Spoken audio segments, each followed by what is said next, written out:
aussi vrai que l'une des plus belles choses est de donner la vie. Il n'y a pas de plus grande douleur que celle des entrailles d'une mère qui perd son enfant. Alors, dans la précédente vidéo, on a vu ensemble certains déclencheurs de traumatisme.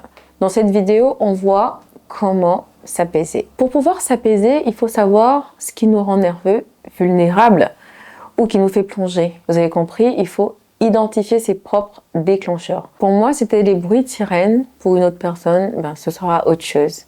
Et quand on ne sait pas contre qui on combat ou de quoi on se protège, tous nos actes posés sont vains. Donc la première chose, c'est d'identifier ses propres déclencheurs.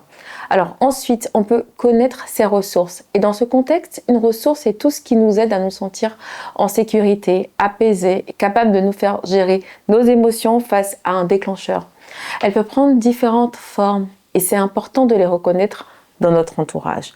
Alors, on va parler par exemple de personnes ressources. C'est quoi une personne ressource? C'est quelqu'un de confiance avec qui on peut être vrai et qui nous soutient sans jugement. On peut parler aussi d'activités ressources. On peut parler de lieux ressources, un espace où on se sent en sécurité, serein, un endroit où on se sent apaisé, reconnecté.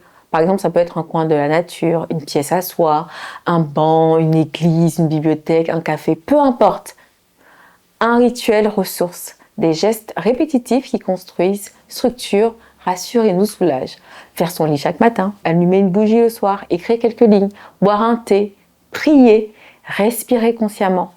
Des pensées ressources, des phrases ou des mantras qui nous ramènent à l'essentiel, qui nous apaisent. Un jour à la fois, je fais de mon mieux. Ce que je ressens est légitime. Ça a l'air simple et banal, mais ce sont des choses simples et banales qui activent aussi le traumatisme. Alors cherche tes ressources, prends-les au sérieux. Elles ne guérissent pas tout, c'est vrai, mais elles t'aident à tenir. Il faut aussi se préparer aux déclencheurs. Et comment? C'est en les anticipant. Anticiper, ça veut dire prévoir à l'avance ce qui pourrait se passer et se préparer pour y faire face, se donner les moyens de traverser les difficultés. Ici, les déclencheurs. Plus sereinement, prévoir des stratégies pour se protéger émotionnellement. Par exemple, si une date d'anniversaire, c'est un déclencheur, je me pose cette question. Pour ne pas subir ce jour, qu'est-ce que je peux planifier? Et la réponse, elle est personnelle à chacun. Vous n'oublierez pas, mais vous allez pouvoir alléger votre peine en faisant cela. Le temps qui passe n'arrange pas les choses par magie. Ce sont les petites actions que l'on pose au fil du temps qui nous sauvent. N'oubliez pas, octobre est aussi bleu.